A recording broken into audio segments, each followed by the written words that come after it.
Kaze mu nkuru ubwayo.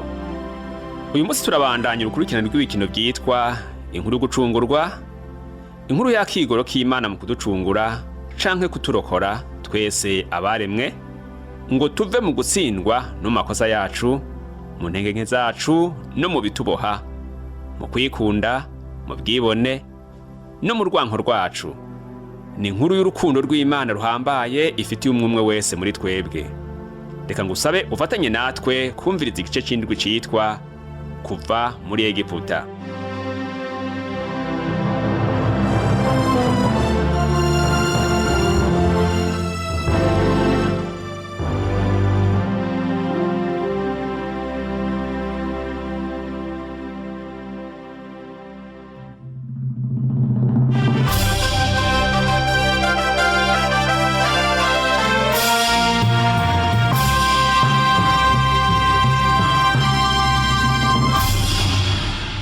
Imana yari yiyemeje gucungura isi yose naho umuntu yari yagararije Imana. Uwo mugambi Imana yawutanguriye ku mushinga ntahe yitwa Aburahamu, hanyuma iwubandaniriza ku ruvyaro rwiwe. Mugabo Aburahamu mu nyuma yaritavye Imana co kimwe n'urundi rungano rwakurikiye. Igihe inzara yatera mu gihugu, abamutse kuri Aburahamu ari buno munsi twita Abisirayeli barashonje, hanyuma basuhukira muri Egiputa. Muri ico gihugu barashoboye kuronkayo ibyo bafungura maze baca bigumirayo. Mugabo uko bashishikaye kugwira bituma Farawo umwami wa Egiputa abatinya, abahindura baja, maze bituma babaho mu buzima bubi cane. Abamutse kuri Aburahamu batakambiye Imana kubw'umubabaro barimwo, maze Imana ibona amarushwa yabo.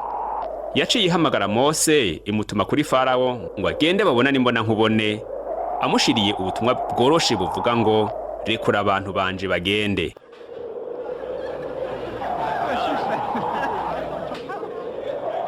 Yamara Farawo yarakomantaje umutima, yanka kurekura Abisirayeli ngo bagende. Hakurikiye ko igikorwa cyo gusuzuma ugushaka kwiwe, maze Imana irungika ibyago 10 byaje bikurikirana kuri Farawo no ku banyagihugu biwe, bituma igihugu cose ca Egiputa kibamwe uruhagarara. Uko Imana yarungika buri cago, niko na bwa butumwa bwagaruka ngo rekura abantu banje bagende. Kandi buri gihe buje Farawo yaranka kubarekura. Icago ca nyuma cabaye igiteye ubwoba cane kurusha ibindi vyose, cahitanye imfura zose zo muri Egiputa, bituma Farawo yemera kugondozwa. Yari yagararije Imana nzima, yanka kurekura Abisirayeli ngo bave mu buja. Nuko rero we n'abantu biwe barishura kubera ukuba intagondwa kwiwe.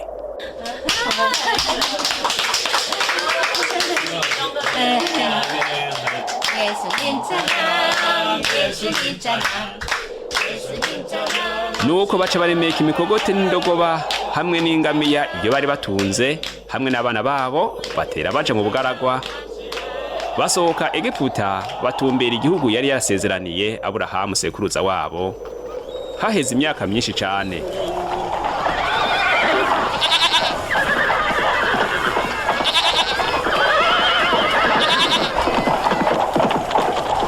Mu kwezi kugira gatatu Abisirayeli bavuye mu gihugu ca Egiputa, umusi wako wa mbere niho bashika mu bugaragwa bw'Isinayi.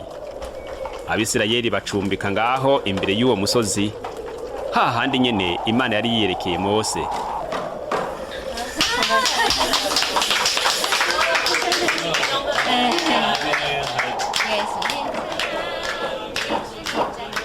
Bahejeje kubaka amahema yabo bagatangura kuyabamwo, Mose yaciye yinyavya ari wenyene igihe izuba ryariko rirarenga, agenda ku musozi Sinayi.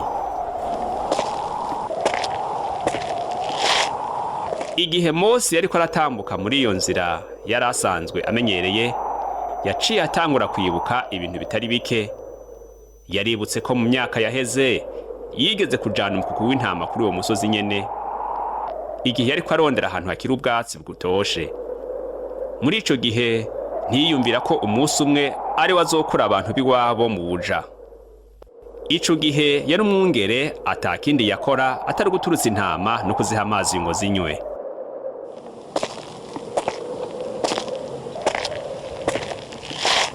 Mose yashitse hejuru ku musozi arushe, hanyuma aca yicara kuri rya buye yari yaricaye ko kenshi muri kahise. Hari ahantu hatagira urwamo. Mose yari yaramaze kwibagira ingene aho hejuru ku musozi w'Imana hacereje kandi hatekanye. Mose we, ndi hano mana, kura inkweto zawe kuko ahantu hagaze arahera. Ego me mwami. Laba ndazi yuri ndi mu gicu c'igipfungu c'umuzitanya, kugira ngo abantu bumve aho ndiko ndavugana nawe, baheze bakwemere ibihe byose. Ego me mana. Genda ku bantu ubabwire biyeze uwo munsi n'ejo bamesure impuzu zabo.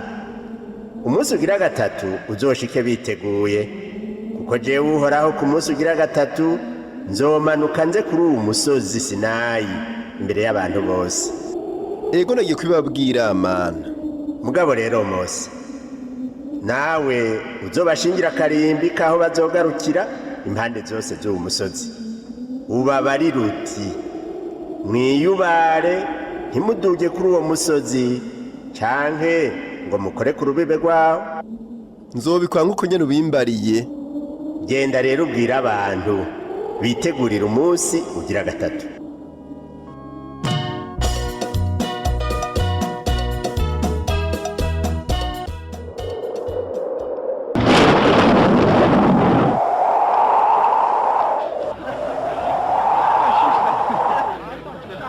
Ku munsi ugira gatatu mu gatondo haba umuturagaro n'imiravyo n'igicu c'igipfungu kizitanye kuri uwo musozi.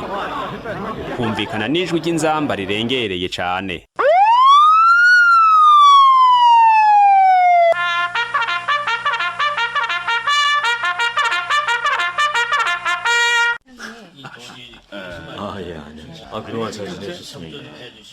Abantu bose bari aho bacumbitse bahinda agashitsi. Maze Mose akura abantu babacumbitse ngo baze gusanganira Imana.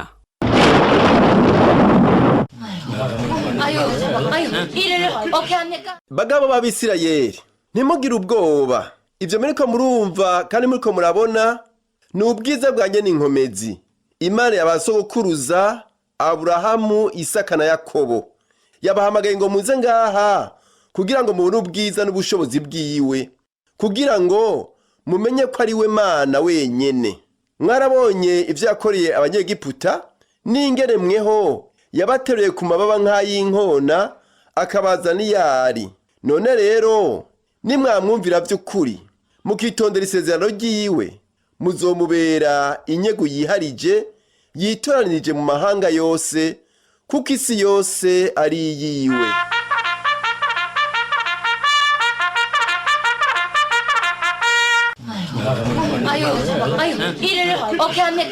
Era aba Mose, uriya muriro hejuru ku gatwe k'umusozi, umwotsi uriko urapfunduka nk'itanure. Nyene inkomezi, Mana waremye ijuru n'isi, turi hano nk'uko wadutegetse.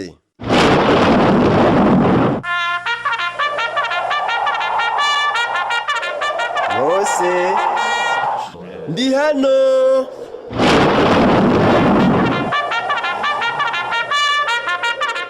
Ingo Mose hejuru ku musozi, mugabo abantu ntibegere. Ego me Mana.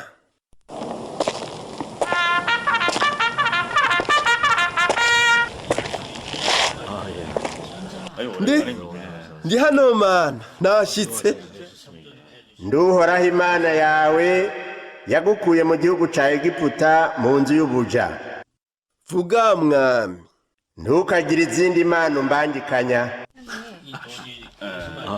Ego me mwami. Ntukishushanirize ikigirwamana gisa n'ishusho y'ikintu na kimwe kiri hejuru mu ijuru, canke hasi ku isi, canke mu mazi yo mu biyaga. Ntuzovyikubita imbere, ntuzobisabe, kuko jewe Uhoraho Imana yawe ndi Imana ipfuha.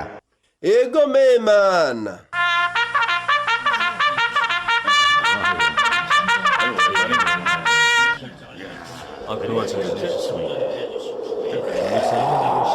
Ntugapfe kuvuga izina ryanje jewe Uhoraho Imana ku vy'ubusabusa, kuko uwo rivuga ku by'ubusabusa jewe uhoraho ntobura kubimuhora.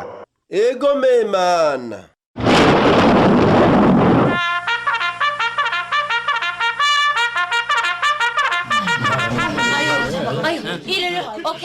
mutega amatwi yemwe bagabo b'Abisirayeli, ntimwumva amajwi abiri Mose ariko aravugana n'Imana ku bwacu, nimwumvirize.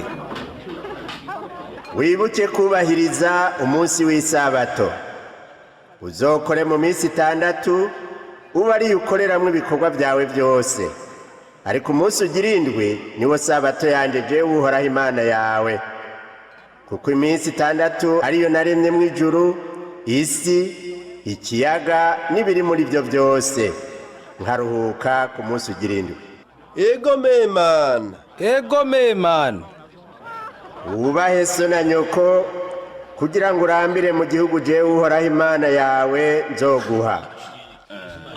ego mwami.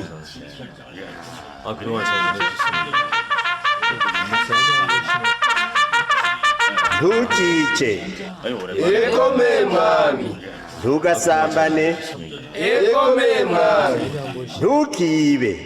ego mwami. Ntukagirize ibinyoma umubanyi wawe. ego mwami. Ntukipfuze inzu y'umubanyi wawe. Ntukipfuze umugore w'umubanyi wawe, canke umushumba wiwe, canke umushumba-kazi wiwe, canke indogoba yiwe, canke ikintu na kimwe c'umubanyi wawe.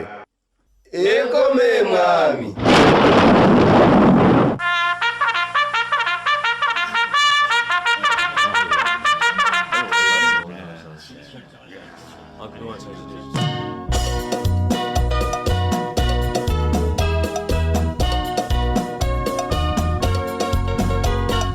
Wakoze kudutega amatwi, uriko urumviriza inkuru bwayo. Uyu munsi turiko turumviriza urukurikirane rw'ibikino vyitwa inkuru yo gucungurwa, dusanga mu ijambo ry'Imana ibice 16 vyerekana ubuzima bw'abashingantahe n'abakenyezi babayeho kera, maze bose bakisanga hari ikintu kanaka bakeneye. Mu ntango y'iyi nkuru yacu twabonye ingene Abisirayeli bavuye muri Egiputa bamaze kubohorwa mu buja n'ukuboko guhambaye kw'Imana.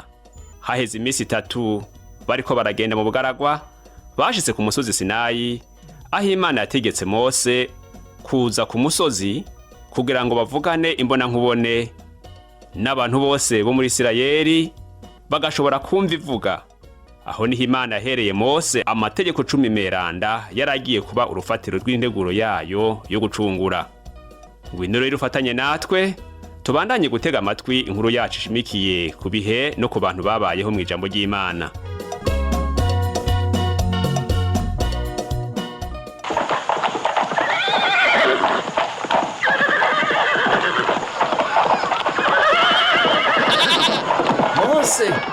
Mose. ego menadabu. no gufasha iki? Namye ndavugana na bamwe mu bakuru b'abandi hanyuma waye umuvugizi wabo, nivyo mbona. Abo bakuru ni bande? Abatari bake. Mugabe ico sico gikuru. Ariko bose bafise iciyumviro kimwe sinkekeranya. Ico ciyumviro ni ikihe Nadabu? Igihe wari ku musozi habaye uruhagarara mu bantu, igihe ryari. Igihe bumva ijwi ry'Imana vyari biteye ubwoba.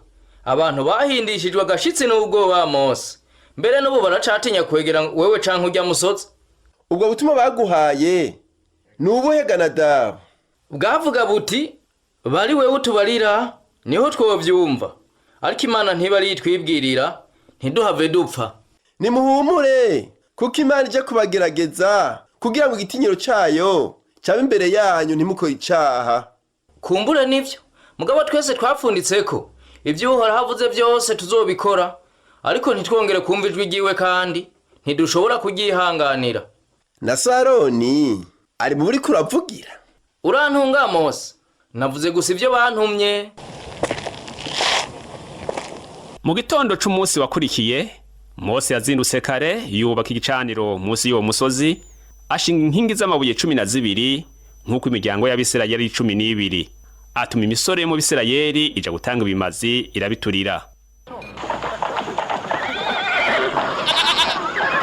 bagabo b'Abisirayeli nimuntege amatwi.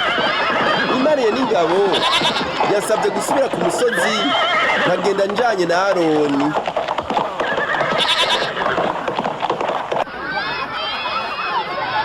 Ego Nadabu, ego na Nadabu na Abihu n'abakuru 70 bo muri mwebwe. Nimuntege amatwi musenge muri kure. Mugabo bari jewe negera ushobora byose, abandi ntihagire uwegera. Mose, ibyo uhoraho uvuze byose tuzobikora.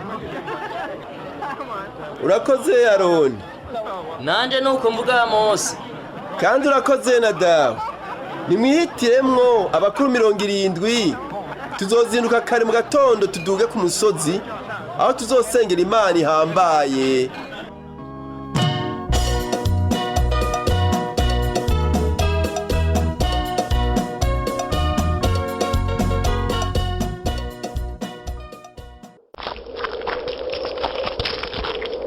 Mu gitondo cakurikiye maze Mose adugana na Aroni, Nadabu, Abihu n'abakuru b'Abisirayeli 70.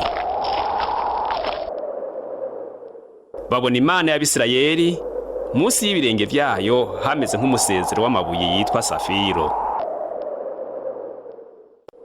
Mose, Ndi hano Mana. dugaho ndi kuri uwo musozi ugumeho. Nanje nzoguha ibisate vy'amabuye biriko ivyagezwe n'amabwirizwa, ibyo nanditse ngo vyigishe. Ego Mana. Bagabo, muturorere hano. Mushitsa tuzogarukira aha muri. Nimurengaho.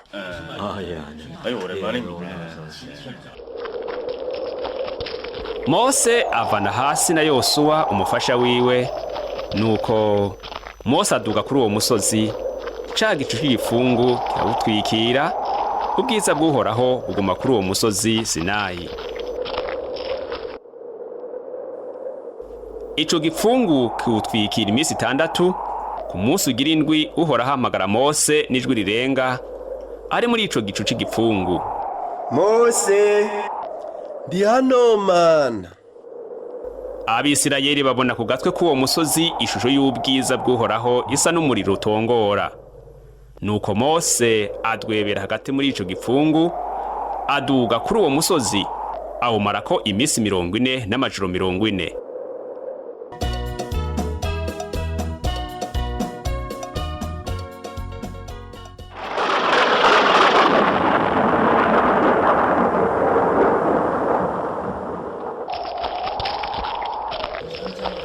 Mose na Yosuwa binjira mu gicu hejuru ku musozi. Igugu ry'Abisirayeli ryamaze umuhingamo rirepfo mu kabande, baguma baraba ko bagaruka. Umunsi warinze ugera ku mugoroba, uwo munsi w'amakenga uratindura hera, Mose ataragaruka.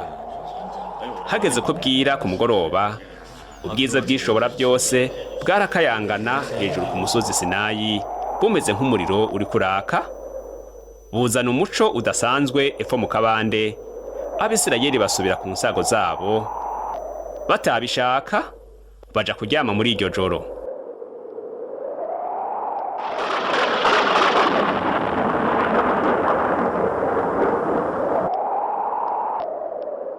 Igihe bwaca mu gatondo, Aroni, Nadabu n'abakuru bajanye nabo barururuka umusozi, mugabo Mose na Yosuwa ntibari kumwe nabo. Iwi, iraba. Mugambo sira mubona?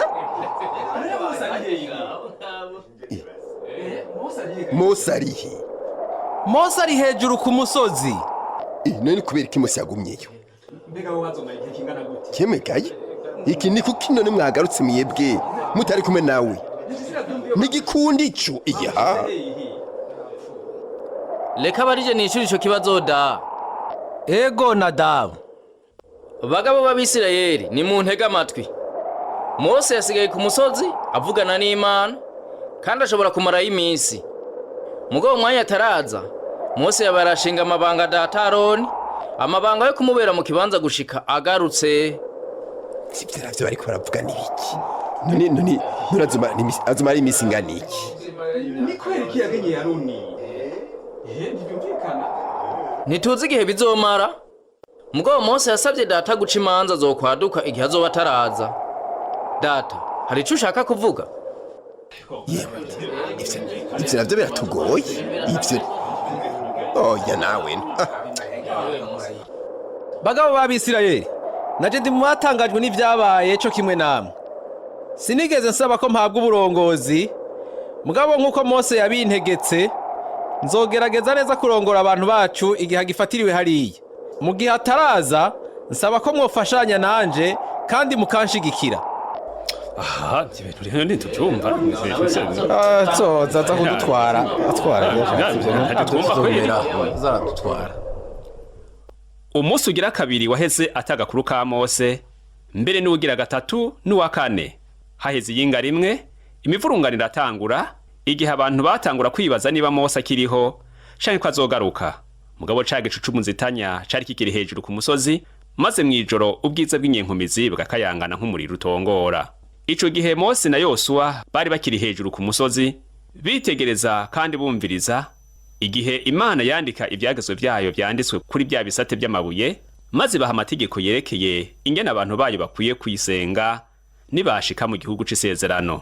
Barira Abisirayeli bankoraniriza amashikanwa, muzokwakirira umuntu wese aritanze rivuye ku mutima.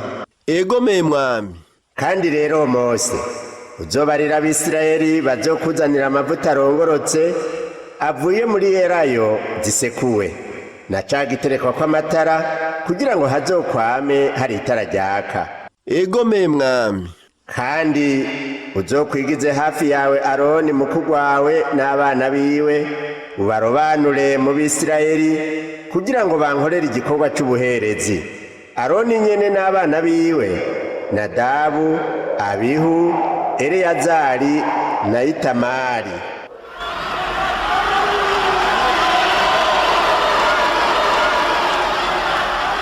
Inyuma y'amayingane atagakuru ka Mose, ingorane zaciye zaduka mu Bisirayeli. Hadutse ingwano, maze abantu kuko biyumvira ko Mose yapfuye canke yagiye ahandi, baca bararemera Aroni kugira ngo abari wabo umurongozi, maze akabakura muri ico kibanza kibi cari nk'umusozi wararuraka imisi yose. Bifuza kuvavanura niyo Mana yuzuye ishavu yari imaze kwica umurongozi wabo.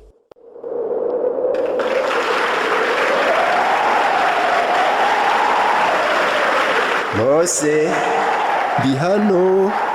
manuka ugende, ko bantu bawe wakuye mu gihugu ca Egiputa bamaze kononekara. Inzira nabageze bayitaye atana kanya gaheze, bironkeye igishushanyo c'ishuri bacuze mu ruganda, bagisenze, bagihaye n'ibimazi, baravuga ngo yemwe Bisirayeli, ngiyi Imana yanyu yabakuye mu gihugu ca Egiputa. Ishuri y'inzahabu.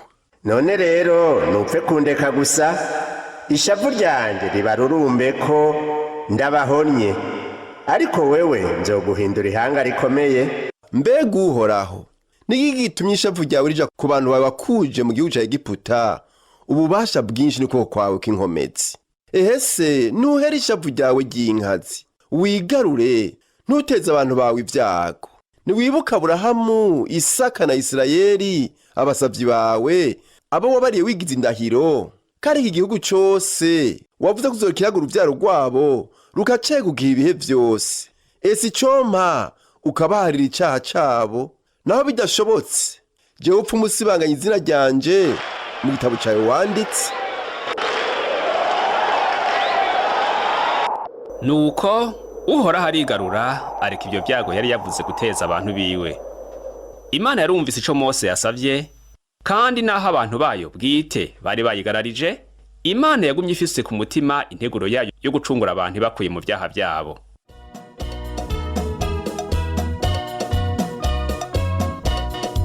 Integuro y'Imana yo gucungura ni inkuru y'urukundo rw'Imana ruhambaye kuri umwe wese muri twebwe. Imana ikunda wewe nanje urukundo rw'ibihe bidashira. yamara co kimwe n'Abisirayeli ba kera, ibyaha byacu byaradutandukanije n'Imana. Imana yacu igororotse kandi yera yarashizeho inzira yo guharira ibyaha byacu.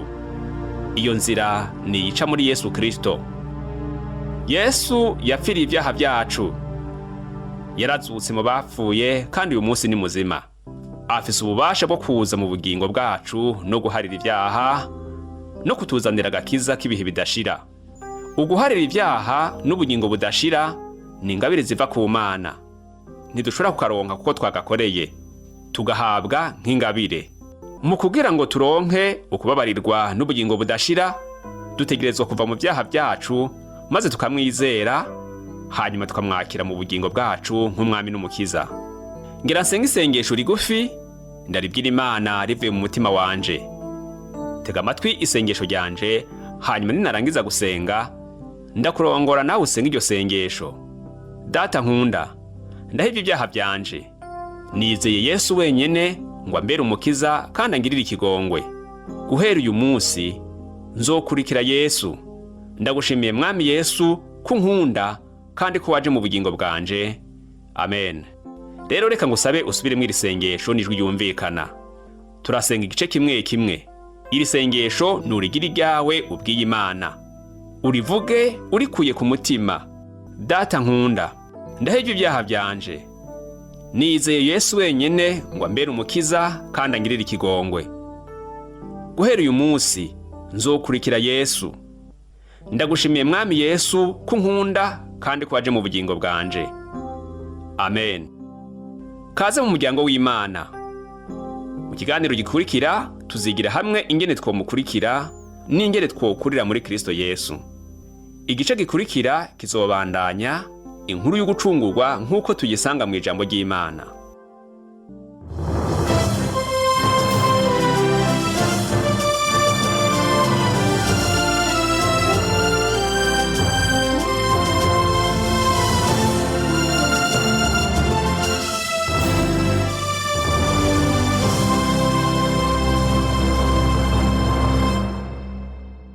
Ibibazo n'inyishu.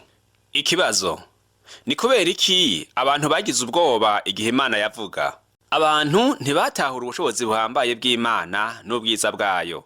Igihe niyumviriye ingene Imana yavugiye ku musozi Sinayi n'imituragaro hamwe n'umuriro, bica bintera kwiyumvira igihe Yesu yariko aravugana n'ishengero umunsi umwe. Yesu yavuze ati, nimuze kuri jewe mwese abarushe n'abaremerewe ndabaruhura. Mwiremeke ingogo yanje, munyigireko, kuko ndumugwaneza niyoroheje mu mutima. Namwe muzoronka uburuhukiro bw'imitima yanyu, kuko ingogo yanje itababaza n'umutwaro wanje uhahutse. Ntidukwiye gutinya Imana, ahubwo dukwiye kuyegera. Mbega amategeko Imana yatanze ku musozi yitwa ibyagizwe 10? Ego, Imana yamuhaye mabwirizwa kugira ngo ikingire abantu no kugira ngo ibafashe. Ni kubera iki abantu babuze amahoro igihe Mose atagaruka avuye ku musozi igihe bari bamwiteze? Abantu bari bafise ubwoba bwo kwizigira Imana no kubaho mu kwizera. Bagomba ko Mose abana nabo bamwibonera. Naho bari barabonye ibikorwa bihambaye Imana yakoze igihe yazana ivyago kuri Egiputa, hanyuma ikabayobora mu rugendo rwabo baja mu gihugu c'isezerano, bari bafise ubwoba bwo kuyizera. Ni kubera iki Abisirayeli bikoreye ikigirwamana c'izahabu haheze iminsi mike bamaze kumva ko ibyagizwe 10 bitavyemera? Abo bantu bari abanyabyaha kandi ntibizera Imana. Nta cizere bari bayifitiye. Mu kubaho kwabo bari bakiboshwe n'ingeso n'imigenzo bakuye muri Egiputa. Ikibazo: none nomenya gute ko Imana inkunda? Inyishu: urashobora kumenya udakekeranya ko Imana igukunda kuko ijambo ryayo ariko rivuga. Ni waba utarizera Yesu Kristo nk'umukiza kandi ni wowe utaramwegurira ubuzima bwawe, ni ugusaba ko wobikora muri aka kanya. Menya ko agukunda. Aragukunda cane ku buryo yapfuye ku musaraba kugira ngo gukize ivyaha vyawe. Uyu munsi ni muzima kandi ashaka kuza mu bugingo bwawe kugira ngo agufashe imisi yose.